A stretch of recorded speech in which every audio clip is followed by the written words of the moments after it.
Hello everyone, welcome back to my channel. In this video, I will show you how to delete a partition in Windows 11 safely and easily. So let's get started.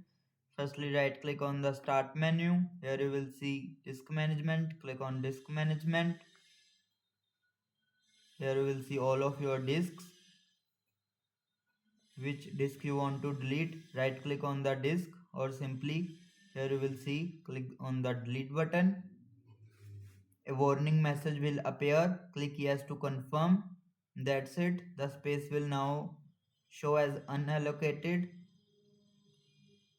Black sign unallocated. Important note.